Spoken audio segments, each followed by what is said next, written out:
exception lamb mënul nekk exception puisque fédération donc exception mënul lamb.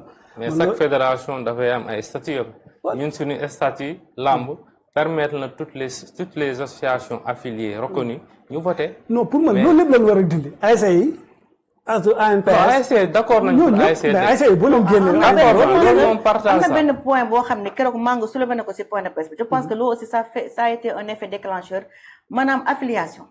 Affiliation, ça doit se faire en début de saison. Exactement. Mais am na ñoo xam ne bu ñu déggee riiru fédération.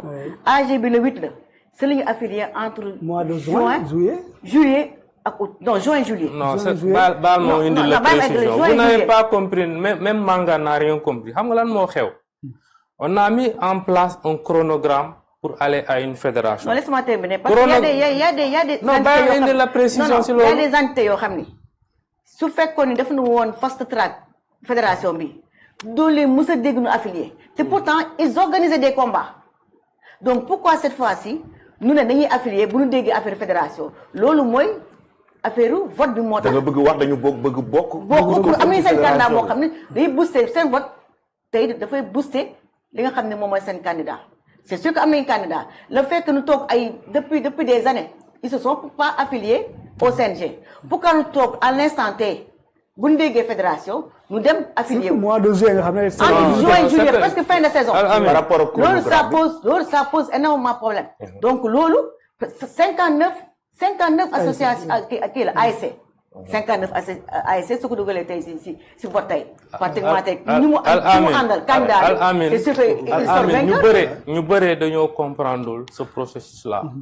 et puis il y a un peu de légèreté parce que explication dafa soxla ak lu lamb lu ñuy wax teewuñu ko mais ils sont pas trop informés. xam nga quand on a mis en place un chronogramme pour aller à une fédération premier point bi moom mooy on affilie toutes les associations d'abord du écuries yi ñoo affilié même les écuries yi nekk Dakar c'est-à-dire que c'est un processus du question dañuy toog ba juin wala juillet affilié wu mais processus moo ne première semaine dañuy affilié loolu moo nekkoon entre juin ak juillet ñu ne première semaine génneel sa chronogramme Assane yor nga sa chronogramme. mais Dembélé yow. non Dembélé mais bu ne da ngay affilié c'est-à-dire ñoo ba pare ñoo ngi war a reconduire ci mais loolu la ñu reconduire foofu la ñu fekkee yow yéen bàyyi ko mu yeggali bàyyi ko mu yeggali ci chronogramme nous on sert comme ça de néant. non si chronogramme bi war na fekk affaire yi affilié ba pare nga xam ne da ngay ñëw reconduire foofu. non loolu tu viens tu t'affilies. bàyyi ko mu yeggali ci chronogramme bi. on a très bien compris loolu su ko tu veux nous faire comprendre wala du ma suñu bopp man moom personnellement du ma ko nangu. vous n'avez pas compris. man moom je suis pas d'accord avec toi. lii affaire dem dégg naa démb góor gi étudiant di ko wax Manga de wax na ko affiliation bi c'est en fonction du chronogramme qu'on respecte chronogramme bi dafa am benn processus boobu moo commencé affilier d'abord dañuy joxe d'abord une liste provisoire yooyu noonu ñu ne Ndiame Diop yow mi gérer CNG jox ñu écurie yi nga xam ne ñoom ñu affilié au CNG ñu affilié ko pour la fédération c'est pas affilié pour lamb mais ñoom ñëpp ay affilié wu tout le monde les associations des jeunes amateurs association les écuries ñoom ñëpp affilié wu. mais ñooñu dañu war a affilié bu yàgg bu ñu war a xaar ba dégg juin juillet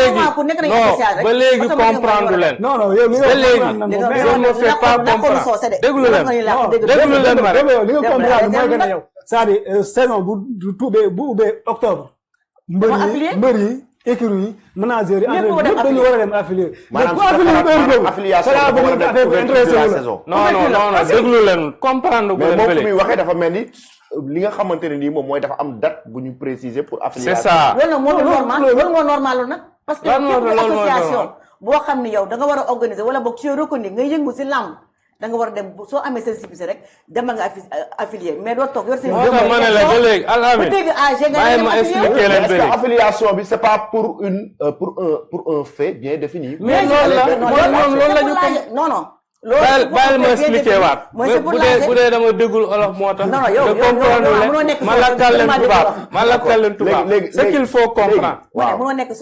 les écuries là ak ñooñu au niveau des CNG ñoom depuis début d'année bi ñuy tijji CNG ubbi ouverture saison la ñoom ñëpp affilié wu c'est différent de ñëw affilié pour la fédération nee naa fédération beneen affiliation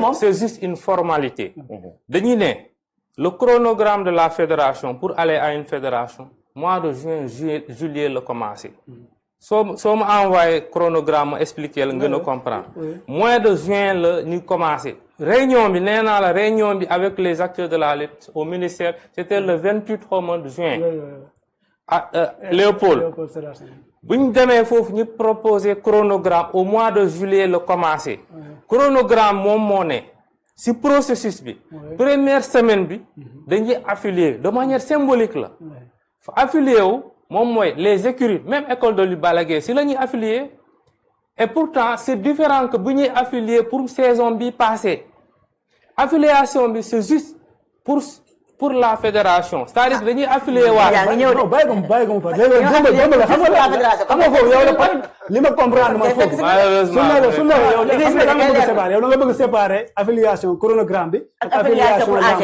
voilà dama jàpp ne si léegi man lu ma jàpp mooy que ne ku affilié wut au début de la saison ba mois de juin ñu ne chronogramme bi nga affilié c'est-à-dire que yow lamb fédération mooy tax léegi à partir de ce moment là yow amoo droit bokk foofu. non ñoom ñëpp toutes ces structures là ont été déjà affiliées. kon report lay nekk. dañ leen di reporter rek kon affiliation.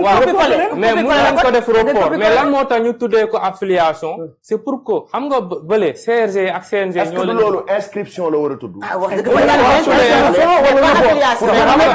waaw mun na doon non report inscription la même chose. lan moo tax pour affiliation bi moo indi nuance rek. voilà na nekk inscription.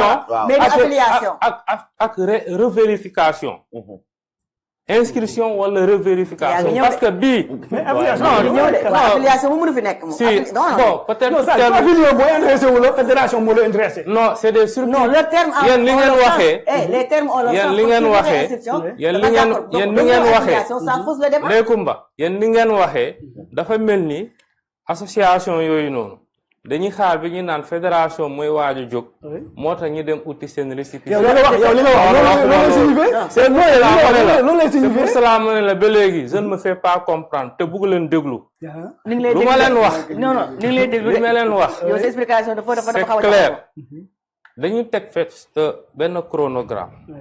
ñu ne chronogramme boobu noonu. pour aller à une fédération sur 3 wala 4 mois. de manière formelle.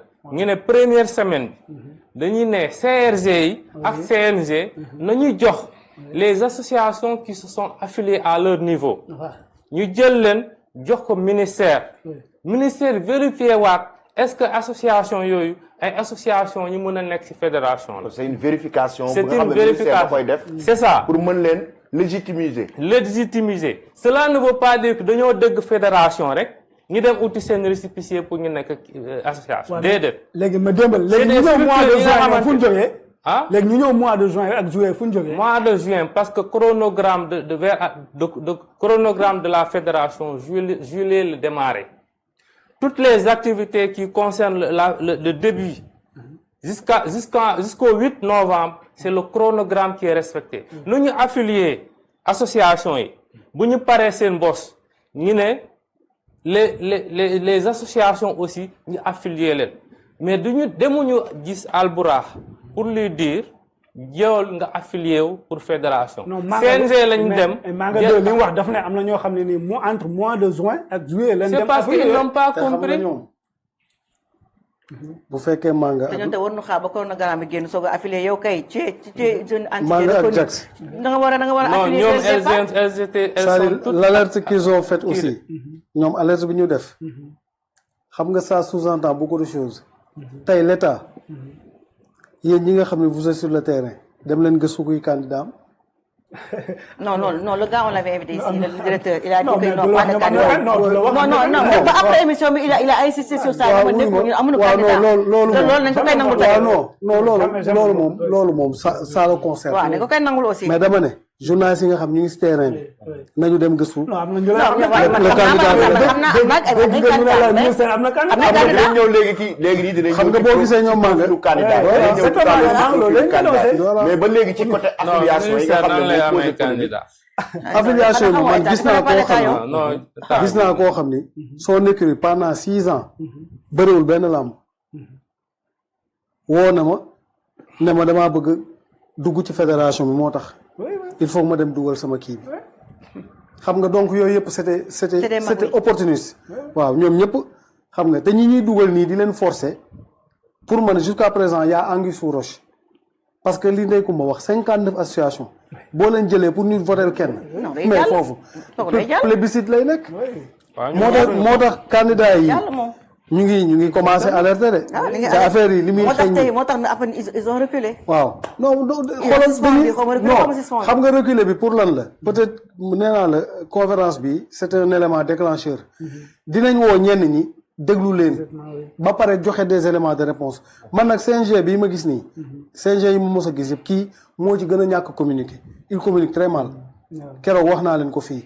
xam nga yaayu des formations yoo xam ne ñoom ñu ngi ko doon yóbbul. di jël ay xale di leen yóbbu. exactement ma ne leen mais yéen.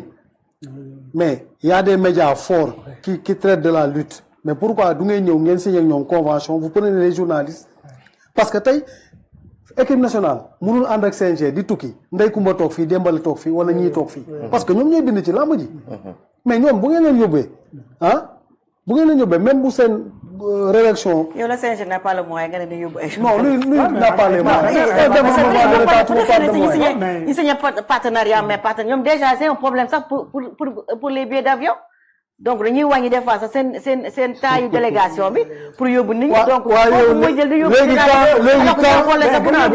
même bu ñu mënta yóbbu au moins ñu jox l'information à temps. non dama ne mais information c'est pas à eux. gis nga grâce ñoom nous on va faire l'information. gis nga nit ñi ce journalisme c'est un job noble.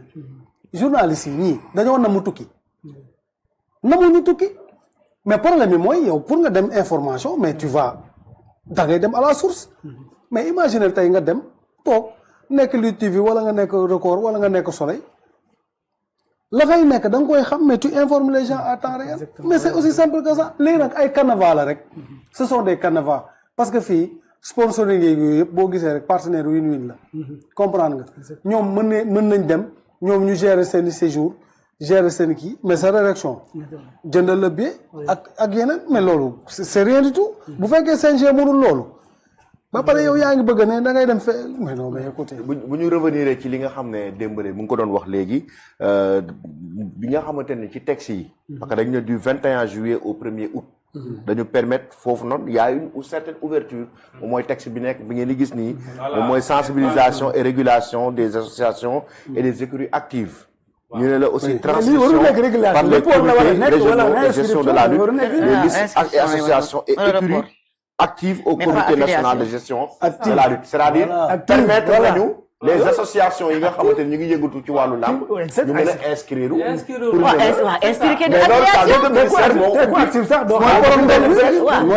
pour association yi mën a tey am droit de vote ci li nga xam ne mooy fédération mais loolu aussi war nañ ko mën a nangul ministère waaw mais c'est opportuniste non c'est ça parce que dafa nekk ci benn temps boo xam ni ñoom dañuy dugg pour lii voilà bu ñu paree dootoo leen dégg c'est ça c'est aussi simple que ça les textes mais bu ñu xasee ba dugg aujourd'hui est-ce que dañu am tam benn cahier de charge les textes on dit textes yi nee nañu association balaa ngay voter na nga def 1 an d'abord 1 an au minimum nga voter donc munoo affilier juillet wala juillet nga ci am droit de vote c'est pour vous dire que lii nii affiliation comment ils vont contrôler ça parce que des fois am na première liste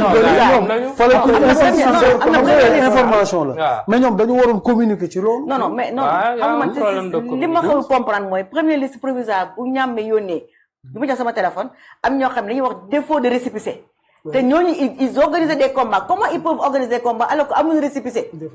ça pose problème. mais mën nga ab récépissé xam nga tey kii Assane Waalo mën na am récépissé. non maanaam yow nga abbu ko bosam. non te plusieurs entités la de.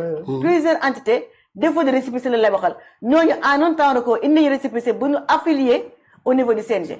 donc il y a des affaires yooyu il y a des trucs yoo xam ne. ça passe yoo xam ne amoon nañu récépissé. non amul non il a bien écrit défaut de récépissé. baa ma expliquer la foofu tamit da ngay gis nit ñu ne la da ngay indi sa dossier nga ñëw jindi sa dossier yëpp mais dossier bi manqué récépissé ñu ne la il faut nga indi récépissé récépissé ministère de l'intérieur moo koy joxe boo ñëwaatee indiwaat récépissé ça veut dire que amoon nga ko mais munu